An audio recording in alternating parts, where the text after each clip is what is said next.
Namaskar. I am very much grateful to the Embassy of India in Djibouti who has invited me to give a lecture on Gandhi's message for 21st century. Uh, I'm very much thankful to Ashok Kumarji and his team to organize this lecture, particularly on the occasion of Gandhi's 150. What is the message of Gandhi for 21st century? I'm going to deal this subject in 35-40 minutes. I hope that if you have some many question, then you may ask, and I would like to answer according to my knowledge of Gandhi and his thoughts. Let me first discuss that when we talk or when we say Gandhi's message for the 21st century, then what does it mean? Gandhi once told that his life is message. And of course, his life, a non-violent life, and his message, how to be non-violent, not only in personal life, but in the social life, in the political life, in international life. So this was his message that he tried to propagate in the world through practices. So the most important aspects of Gandhi's message is that practice it. And the practice part of Gandhi is so significant that he once told that he is a man of action. He may not have a biggest idea on non-violence, but whatever his understanding of non-violence is, he is putting all those things in practices. So let us try to understand first what is his non-violence and how it can be employed, it can be extended in different fields. And although Gandhi did it in his life, but in today's context, what we can do. The one important aspect of Gandhi's non-violence is I should point out that his idea of non-violence is not a passivity. Most of the people generally think that when he thinks about non-violence, they think that doing not violence is non-violence. Of course, this is a very minimal definition of non-violence. For Gandhi, non-violence is active force. If we go deeper in his writings, we find out that he said it is a active force. So equating non-violence with a force, Gandhi tries to convey us that how this force is important for us. And this is not a passivity at all.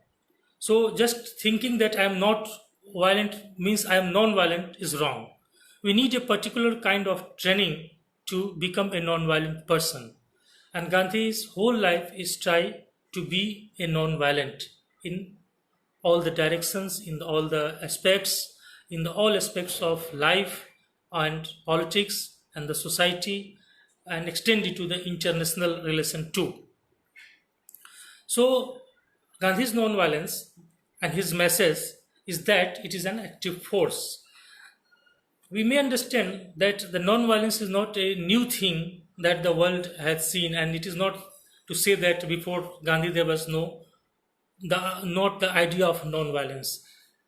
Non-violence was present in almost in all religion, in Hindu, in Christianity, in Islam, in Buddhism, in Jainism, and all of the religions talk about non-violence. But Gandhi's non-violence is very much different. Although he took nourishments from all the scriptures of all the religion, but we know that in all the religion, when they talk about the non-violence, they talk in terms of a personal virtue.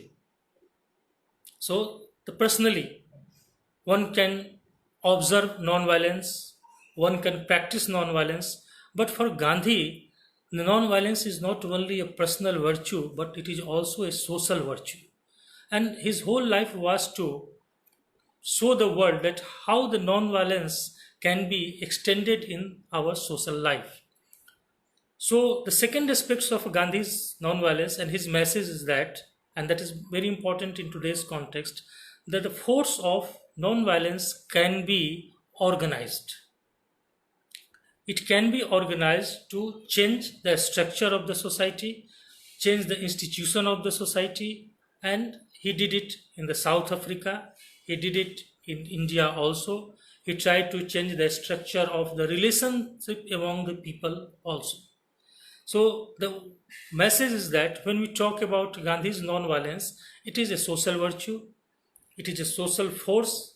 He tried to use it as a social force, and most importantly, this force doesn't only change the institutions, the existing institutions, whether it is political institutions, whether it is economic institutions, whether it is the social institutions or any kind of institutions, but it also means the change in the structure of the relationship among the people.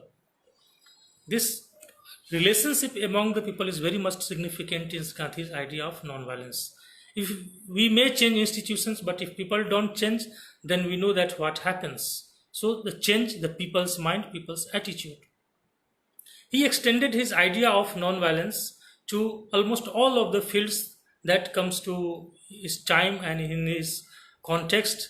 So first in politics, he used non-violence through his mode of satyagraha. We all know that what is satyagraha is a non-violent resistance, but it is more than that, insisting on truth and action in truth, or you can say the truth in action, both ways. So in a political purpose or economic changes, he did it in Sabarmati Ashram in 1918, that a kind of non-violent resistance against the mill owners. In the political field, we all know that he used his satyagraha against the British Empire. In India, he tried to show how the satya can be used to change the existing structure of the Hindu community, in which the untouchability is the curse, and to change the mindset of the people in Baikom Satyagraha is one of the case. So we know that Satyagraha as a organized non-violent force against any kind of injustice, whether it is a social injustice or political injustice or economic, it can be used. And today we have a lot of experience in the world. Many people like Martin Luther King, Nelson Mandela, now Dalai Lama, Aung San Suu Kyi, a lot of world leaders, they are trying to attempt, they have succeeded, many leaders have succeeded to bring out changes in the political social structures through the non-violent struggle, and they have accepted that the Gandhi idea of satyagraha inspired them. So we understand that how Gandhi's idea of satyagraha, that is the non-violent resistance against the oppression or domination or exploitation, is still relevant, and it can be employed today whenever we see and whenever we perceive that exploitation or domination prevails. So this is one thing, but it doesn't mean that the non-violence action means only resistance. For Gandhi, when he talks about the non-violence, he also tries to use a term that is called reconstruction of the society through non-violent means. And what is this non-violent reconstruction of the society? Gandhi says that we have a lot of social problems, particularly in the Indian context, like the cleanliness. This is the one of the drive that has been initiated by our present government, and so the cleanliness drive was initiated by Gandhi and what he called the Gram Safai, rural sanitation, in his textbook, sorry, not textbook, but in his one of the book, constructive program. So this was his idea, that how to reorganize the society or reconstruct the society through the principles of non-violence. So cleanliness was one of his idea by which he tried to extend the non-violence into the field of society. Similarly, about the education, he wanted to a new kind of education so that we could be self-sufficient or self-reliant. we should not always think in terms of the government job, but rather we have to be self-reliant. Atmanirbhar, Swablamban, what was the term that he used? A Swablamban, self-sufficiency. Self-sufficiency, at least in three things, particularly in the food. The second thing was cloth, and third was the housing. So these three basic things, the society should be self-sufficient, and we know that how nowadays across the world the people are thinking about the self-sufficient units. In Indian context the unit is village, but in other context it may be different. But the self-sufficiency is one of the idea that Gandhi promoted, and it was the extension of his idea of non-violence. So reconstruction of the society was one of the important aspects, and it was the extension of his idea of non-violence. And we find and we see, we have a lot of examples, like in France, in Germany, in Mexico, in Latin American countries, where many people at a very small level, in a very decentralized mode, they are doing it, and they show the ways that how a society can be, or a community can be self-sufficient. Gandhi said that when we talk about the self-sufficiency, we have to take care of and wiseful use of the our natural resources. Whatever the natural resources is available, we have to rely on it, and then try to use it, not to exploit it. So using the natural resources and wiseful use of, judicious use of natural resources for the betterment of the community or the society. And this was his idea, that what we call in our Indian tradition Swadeshi. So we have to develop our own, instead of depending on other countries or other communities. We have to develop our own. So this was his one of the idea that is very much closely related to his idea of Swablamban or self-sufficiency or Atmanirbharta. So this is the one of the thing that Gandhi tried to do, and it was also the extension of how a society can be non-violent, Swablambi, or say self-reliant. Now we discuss the other aspects of his idea of non-violence, and we see that how it is still relevant in all of the countries, particularly in this corona pandemic. We know that what is happening in this world. When there was a lockdown, we had to we have to depend on the local resources. Everywhere in this world there was a lockdown, and that time we realized that the institution, the country or the community which were very much self-reliant on their own natural resources or productions are now surviving, and the better in the position, who are just totally their economy is based on the other countries or the other communities. So this is the corona pandemic has shown also how the Gandhi's idea is still relevant today, particularly in 21st century. So Gandhi is not the man of the 20th century, but still his idea of the non-violence, self-sufficiency, then the Swablamban, then this Swadeshi are still relevant, that the corona pandemic and the situation now in which we all are living show us. Now we see Gandhi, when he talks about the non-violence, then it doesn't mean only that others has to be non-violent. And this is a very difficult part, and that's why following Gandhi is very much difficult. The very important aspects of Gandhi's non-violence is we have to practice it and begin from ourselves. The other ideologies, we all know, they say that others should do something. Gandhi says begin from yourself. If I have to talk about the cleanliness or decentralized mode of productions or anything or Swadeshi, I have to begin from myself. I will have to start it. I don't wait that others should do, and no, I am fine, I am doing what I want, but others should. No, I have to begin. Practice. So the non-violence is a way of life, and we have to begin from ourselves. And this is the practice part of Gandhi, and there is no denying of the fact that this is one of the tough thing. We all preach others, but hardly people think that they have to do something for themselves and for the society. So beginning from oneself. Uh, Gandhi is when he talked about this beginning from oneself, then the idea of self becomes very important. Gandhi says that we have to first purify ourselves, purification of self. Gandhi's whole, if you read his autobiography, My Experiment with Truth, he talks about the self purification. What does it mean by self purification? He says that when we talk about self purification, that means we have to first observe our own self, what I am doing, what I am thinking, what is my thought process.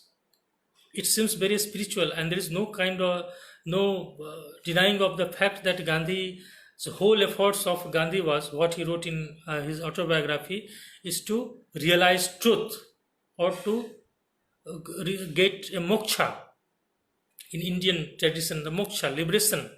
And for that, he talks about the self purification. And the first aspect is self observation, observing one's own thought, own process of thinking, and then emotions also. And after that observation, we have to examine it, whether it is right or wrong. How we will decide that is it right or wrong? Gandhi said that the idea of truth or justice is very much significant. We have an inner voice, we know what is right and what is wrong. There is no other agency, there is no other thing outside that will tell what is right and wrong. If the inner voice, it seems to me that it is right, and we know that what is right and wrong, then we have to understand our thoughts, our actions, our speeches are right and wrong. Self-examination, self-observation, self-examination. The third part of this self-purification is that once I think that this is wrong, then we have to correct it. Many people go to the self, observation, self examination, but when the correction part comes, it becomes very difficult. That's why Gandhi is very ascetic. He tried to correct himself, and his whole uh, autobiography tells that how many times he felt in many things, he calculated many things very wrong, and he says that Himalayan blunders, and then he corrected himself. So the correction, and this correction is very important. So the individually, if we'll try to learn from Gandhi, and his message is that every individual should go through this self purification by the process of self observation, self examination, and the self correction. Once this process goes on, Gandhi says that it can be done through the 11 vows. These 11 vows is very well known, about the 5 important vows that he took from the Hindu religion as well as the Buddhism and Jainism, and it is almost in all religion. The truth, non-violence, celibacy, and the non-possession. These are the things that Gandhi says, and then there are other vows that we have to take. So this is one of the aspects that we need to take care into the consideration, that following Gandhi means doing something. It doesn't mean only that we have to just think of the other and say that others should do, and I am just preaching. No, we have to follow it. So he stood for, as rightly pointed out, that ethics, values, peace, and non-violence.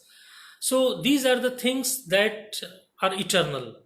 None will say that the truth is something that is important in the 16th century and it is not going to be important in this century, and in the next century the truth will have no meaning. No. The truth is eternal thing, eternal principles. Even in our family life, even in our daily life, if you want a good friend, what we generally do, we need to do a kind of what we think. We want a true friend. So we understand the importance of truth. Nobody wants dishonest people. Why? Although somebody may be dishonest, but even the dishonest, that people who is not true also wants a true friend. That means the beauty of truth is still relevant. Without that, we cannot think of it. So, at the individual level, we have to practice this truth, and Gandhi says that it can be done. And although it takes a lot of efforts, a lot of time, we need a kind of patience, a kind of what we call perseverance also. And Gandhi says that you have to be like, you have to follow all these things. So a kind of ascetic life he was proposing. But it doesn't mean that Gandhi takes that we have to be we have to become poor for that. There is a misconception. He talks about the voluntary poverty that we have to accept voluntarily. It is not that we have to live below the poverty line, or we have to be like, we have to be poor. No, this is wrong conception that has been placed by many people, and people who either don't understand Gandhi, or because of some other reason they try to put Gandhi's idea in a very different way, and it can be easily done because the Gandhi's writings is not a systematic writing. So when he talks about the voluntary poverty, that means I have to accept the minimum basic needs and its fulfillment. Why it is important? And this is the Indian tradition. In all of the Indian religion, this is very important to survive on the basic needs. And that means for the spiritual purpose or for the religious purpose, religion in the sense of a spiritual, not as institutionalized religion, we have to think of a material development, a limit of the material advancement. So Gandhi is against such kind of material advancement, or say the materialism, that generally the industrial revolution, and after that in the present context when there is a consumerism, the people try to follow it, and if they don't follow, then try to adopt that kind of materialistic lifestyle. That kind of materialistic lifestyle is a very much problematic, because it doesn't mean only that what you possess, whatever we possess, that things come from the nature. If you possess a lot of things, then from where we will get it? We will get it from nature. That means the nature has to be exploited. Then we will have the more things. And we know that what has happened, that in the age of post-industrial society, that we try to accumulate things more and more, and what has happened, that we have not tried, but even we have done it, exploited the nature, the natural resources, and now the problem is we all see it. The one hand, we have a depletion of natural resources. Another hand, we have the problem of global warming, and the problem of ozone layer is that is breaking. Lot of problems, environmental crisis, pollution. What is the reason of all these things? Because we need more and more material things, and to provide that more and more material things, one needs to exploit the nature, because the things comes from the nature. So Gandhi says voluntary poverty. So although he did not talk about that environmental problem or depletion of resources, because in Gandhi's time this was not a problem. The environmental problem did not arise that time. So we need to learn things from Gandhi directly and indirectly both. Today we talk about the sustainable development goals, agenda 2. Just you see the sustainable development goals 2030, you will find out that the most of the goals are just reflecting Gandhi's idea. This is about the against the hunger, against what we call cleanliness. It is about the cleanliness. Then this is also about the what we say says cleanliness, and then sanitation, then the drinking water, the basic needs. Sustainable development talks about the basic needs, and Gandhi says that this is very important. We need basic needs, but we should not exploit the nature. So he is talking about a balance between the material lifestyle as well as the spiritual development, or can say the material as well as the idealistic way of life. Gandhi says that he is a practical idealist. This was the Gandhi's word he has used for himself. Many people say that what you consider yourself, your idea is not idealism. He says that I am practical idealist. So whatever my idealism is, it has a practical basis. So this was the matter versus the spirit. So Gandhi tried to balance between them, and we see that how in 21st century, when we see this sustainable development agenda or goal, then we find out it's resonating Gandhi's idea. So his message for this century still seems relevant, not only relevant, but it seems very urgent. I was talking about one of the aspects of this Gandhi's idea. The second part, not second part, the second very interrelated idea is the idea of speed. The post-industrial society, or say the modern society, is talking about the speed. Even the you can say that speed has become the marker of being civilized or smartness. In everything we see a speed, from fast food, sports, fast sports, fast music, speed. In speed is something that we not only praise, but we think that if there is no speed, less speed, then it is out of date. So the idea of a speed, and you will be surprised that in Gandhi in 1909 in his small booklet that he wrote, Hind Swaraj, criticized this speed. He says the bigger problem of speed is that you just limit the cross. You cross the limit. What we have to do, and this is not very simple thing. The problem of a speed bus discussed even in 20th century, even in 19th century, and Gandhi was very much closely related to all these kind of discourses that what was happening. The problem of a speed is that first thing that it crossed the limit, the human limit. Second, once you limit this cross, then you don't have a control, and we know what happens. And this is not only about the transportation or about this kind of data changes, data, or a speed, data speed, or this about the communication. In everything, the speed has become the lifestyle. And Gandhi's idea is the life is more than increasing its speed. This is Gandhi's sentence, words, reformulated, but this is the idea. The life is more than increasing its speed. He tried to show the beauty of slowness. About the Hind Swaraj in 1936, he told this whole book is nothing but it tries to show the beauty of slowness. What does it mean by the beauty of slowness?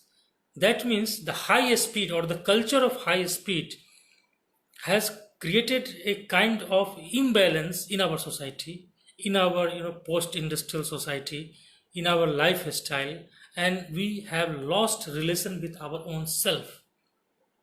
The bigger problem is that today, a challenge, if you try to put it in abstract way, that the man or woman, say the individual or the society and the nature is separated from each other. Individualism is so much powerful that we are not talking about the society. So individual is separate from the society. Individual is also separate from the nature. Many people don't worry about, nobody is worried about the nature now. Even talking about nature, it seems that it is only the environmentalist has to do about the nature, and I have to consume everything, and my life is not compromising. I cannot compromise. But this kind of thing is generally very problematic. If you and I am not ready to compromise on our the materialistic things, then you have no right to say others. So individual, society and nature, they are separated from each other, and this is the biggest tragedy. Whatever the problem you find out in this century, in this 21st century, you will find that this is happening because individual is separate from the society, whether it is a political problem, whether it is social problem, or whether it is an environmental problem. an individual is separate from, or society is separate from the nature. So the separation of individual from the society or from the nature is the biggest challenge of this century. Gandhi, although he lived in the 20th century, the first of the 20th century, tried to expose the problem, this problem. And that's why he talks about a harmony between the individual, society, and the nature. So his whole idea of non-violence is he talks about a harmony, not only talks to act for the individual, the society and nature, a harmony among all these three. So if you want to summarize Gandhi's idea of non-violence, it simply means, or non-violence way of life, means a way of life that harmonize individual, society and nature. So this is very important aspects of Gandhi's non-violence, and it can be extended to all kind of the problems that we face. Of course, it is our responsibility that how we do it. The problem is that we love it and we like to listen it, but the question is nobody is ready to take the responsibility of it. And the Gandhi tells us that you are responsible for your life, you are responsible for what is happening in the society, and you are responsible for what is happening in this your politics. You are responsible for what is happening in this world, and this is a very bigger responsibility. We cannot leave the things on the others, and that's why I initially told you that follow Gandhi is not an easy path. It's very difficult because you have to take responsibility. What is that responsibility? First thing is that you have to responsible for yourself and that about your neighborhood. If something wrong is happening in society, then don't blame the other. Don't blame the politics. Don't blame the state. You are responsible. You have to act to eliminate, to remove, to solve that. And this responsibility is a powerful notion. And we know that what happens when Gandhi was in South Africa or when he was in India or in London days, he thought and he told and he acted that he is responsible, and because I am responsible, I act. There is a one philosopher Rene Descartes say that I think, I doubt, I think, so I am. Cogito Ergo. Gandhi says I think, I respond, and that's why I act. So Gandhi's action comes from an inner responsibility and outer responsibility. So this responsibility is one of the important aspect that Gandhi tells us, and he says that this one thing that is very important for this 21st century is that we have become very irresponsible citizen, very irresponsible neighbor, very irresponsible friend, very irresponsible family member. Irresponsibility everywhere in this 21st century. And this is not, I am criticizing this. There are a lot of good things in 21st century, no problem. There is no doubt on it. But the question is that the irresponsibility is everywhere. I see in my society, in in my neighborhood, that we don't care about others. Even I have seen that I don't care. This is the word generally the young generation, ask. Many students come to me and say, "Sir, why you are worried about this politics and this about what is happening in this society? Why you are not happy with yourself?" And I think this is also your question. That why we should worry about this world. I am happy with my own life. I am happy with my very comfort zone. Why I should go? This is very big challenge, and this is a very practical big challenge. The theoretical challenges that you can read in books. I'm not going to discuss it, but you must have found out the society which has become little bit modern, that individualism is there. So what happens that we talk and forget. Gandhi says, be responsible and act. So this is the one aspect that we have to. Hello, sorry, there was a little disturbance from here. Uh, so, being responsible and to act towards that. Now, I would like to, in finally 15 minutes, I want to give the message of Gandhi, and that is significant in the 21st century, in a very brief. The first thing is Gandhi's idea is greatest good for all. This is one of the messages for the 21st century, greatest good for all. One of the philosophies, utilitarian, tells us that maximum happiness for the maximum people. Gandhi says greatest good for all, and this idea was the Sarvodaya. In Gandhi's terminology, that is called Sarvodaya. So, in that Sarvodaya, he tells us about the welfare of all. This is not the welfare of the limited person. It doesn't exclude anyone. So, when he talks about the development, welfare of all, what does it mean? Welfare of all. That means the all aspects, your material aspects also. Then all-round development of every individual in the society. He doesn't leave anyone. This is one of the important aspects of Gandhi's thought and message of for the 21st century is don't leave anyone. And Gandhi talks about the greatest good for all, Sarvodaya. The good of individual is contained in the good for all. This he took from the Ruskin, and this is a very wonderful idea that he adopted and practiced is the good of the individual is contained in the good for all. And that's why his whole idea of service is there. Second thing that is important to discuss with you all is that no cultural exclusion. In the 21st century, when there is a globalization, liberalization, privatization, and because of fast mode of communication and transportation, when we meet with other people who have a different culture, different traditions, then we feel threatened. They become for us other. So there is a dichotomy of we and other. And this is very deep. And that time you talk and you think that you have to be in your own place or in your tradition. And you start thinking about other in a very different way. And here the violence, the seed of violence exists. Gandhi says there is no question of cultural exclusion. Whatever the religion, the culture, subculture, nationality, there is no question. Gandhi spent life in 3 continents: Europe, India, Indian, and then Africa. We all know it.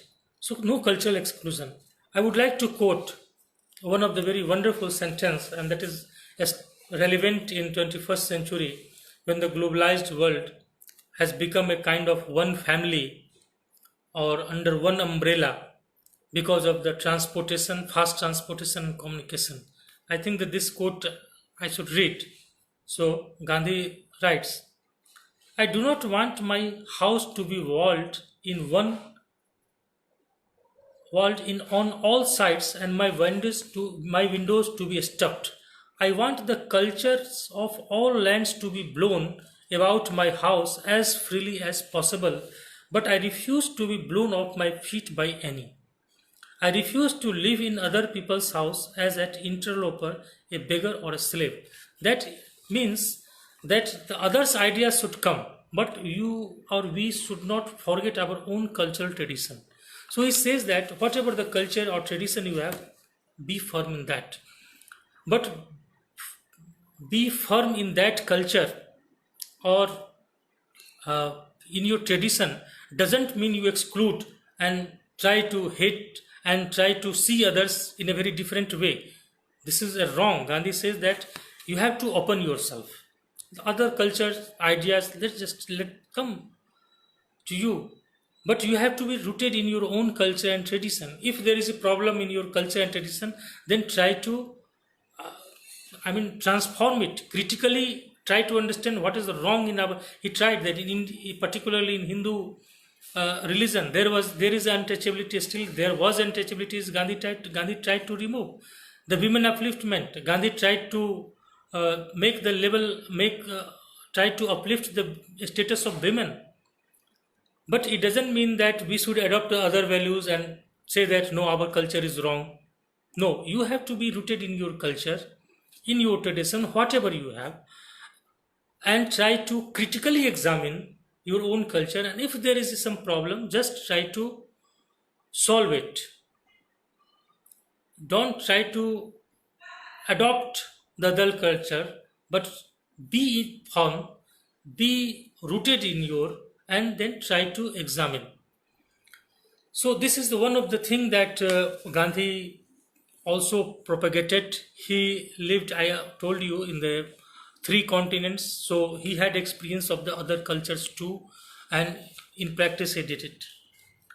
Gandhi talks about the force of love and mutual trust. This is the extension of Gandhi's non-violence that I have already mentioned. And there is another aspect and message that is important in the 21st century is the equality of treatment. It's very easy to say that equality. So in Gandhi's word, the equal treatment for whole of humanity, and that equal treatment means equality of service. See, here Gandhi is not talking about the politics.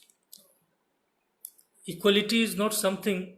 What happens when you talk about equality or freedom or liberty or fraternity, we think that this is something from the political science or this is a political matter. Gandhi says no. This is a philosophical, and philosophical doesn't mean that it is very hard. The question is that this is a self-questioning. And the self-questioning means when we talk about the equality, that means equality of service. You have to serve the others in the same spirit you serve your own people. And this is very much related to no cultural exclusion. So Gandhi gives us a golden rule of service. This is the Gandhi's word, the golden rule of service. He writes that I know no other method of preserving sweet relation in human affairs. And internationally it is very important, particularly in international relation. Let me tell you that Gandhi's time was not easy time. There were two world wars, we know it, from 1914 to 1918, and then 39 to 1945. Atom bomb was dropped. The Hitler and Mussolini were the people, and we all know that how dictators they were. So many people, you may ask questions like this one, because I have many students ask me, sir, you know, the Gandhi's idea was relevant in his time because he was a very good person, and but today the situation had changed. This is completely changed. So Gandhi succeeded. They argue Gandhi succeeded because that time was not so problematic, so disturbing. Today we all are very disturbed. See the international politics. Then I tell them, what do you think that Gandhi is? The political international, the social condition was not very much. I mean, it was easy, comfortable. Just remember, two world wars, and the whole history of the 45 years from 1905 to 1950. Colonialism was there, exploitation was there. Atom bomb was dropped in Japan. You all know it. The first time in the history. Lakhs of the people died. And what do you think? That Gandhi was not aware about it and he was only in ashram? You just go and read and you will find out that he has responded to many international questions and international relations. He was asked once that Gandhi, you are talking about the non-violence. See what happened in Japan. Atom bombs dropped. What about your non-violence? Many people, the big leaders were shocked by that event. Gandhi says, my belief in non-violence is now more strong. Now the world should understand that if humanity has to survive, only non-violence is the way out. So the bombing of atom bomb, when it was dropped in Hiroshima, it looks like a very bigger event in the history of humankind in which violence seems succeeded, Gandhi says now the human being should understand, now the whole world should understand that if human being has to survive, if the humanity has to survive, only non-violence is the way out. So Hiroshima is the eye opener for all of us. What happens if we don't follow the path of non-violence? So we see, and Gandhi was experimenting in non-violence when the people were experimenting in violence during his time in the first half of the 20th century. So don't think that Gandhi's time was, very easy, and now it is very. There is a not. I pray to God that there no such kind of situation should prevail. But still, you all know that the situation is not so tense. What was in 1905 to 1945 or 50, the world order has changed. Now it is more amicable in comparison to others. At least we have a kind of dialogue. Gandhi has written about the dialogue, particularly in when he talks about the world peace and the, discussion on that. So, what is the dialogue? Gandhi says dialogue and the satyagraha is also, so dialogue is the parts of satyagraha. Gandhi says we have to very much honest in our dialogue. We must trust when we talk.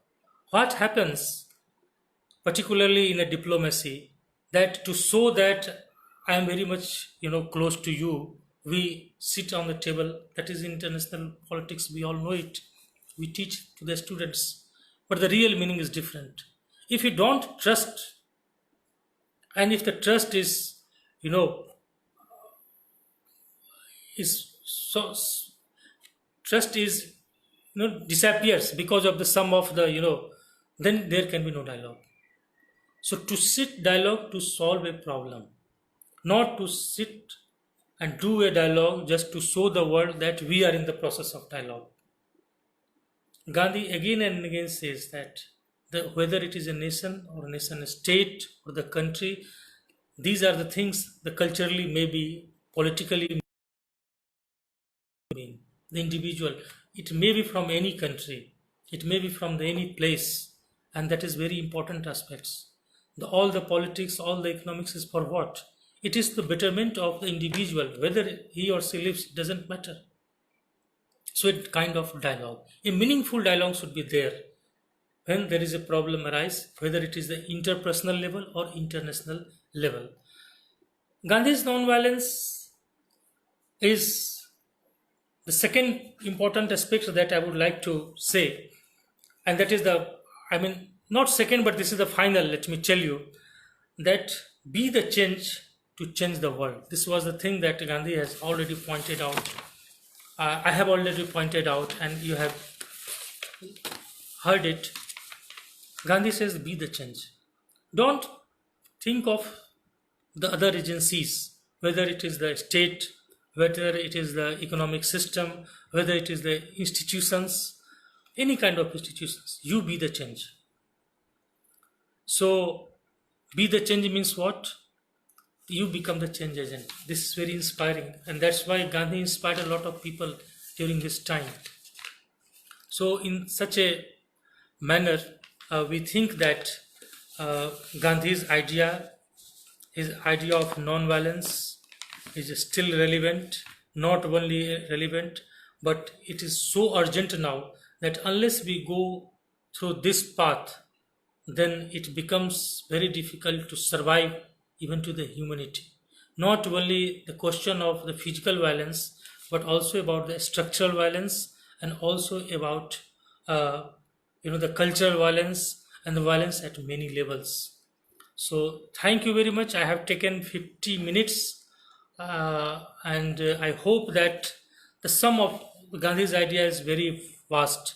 It's very few aspects of Gandhi's non-violence I have tried to elaborate before you to the best of my knowledge, to the best of my teaching experiences.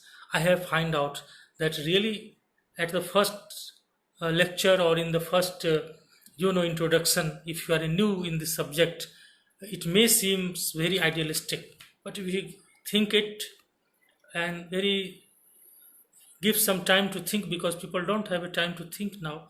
But if you give time to think, you will find out that Gandhi's idea of non-violence is worth practicing in our own life, in our neighborhood, and of course in our international relationship where it is possible.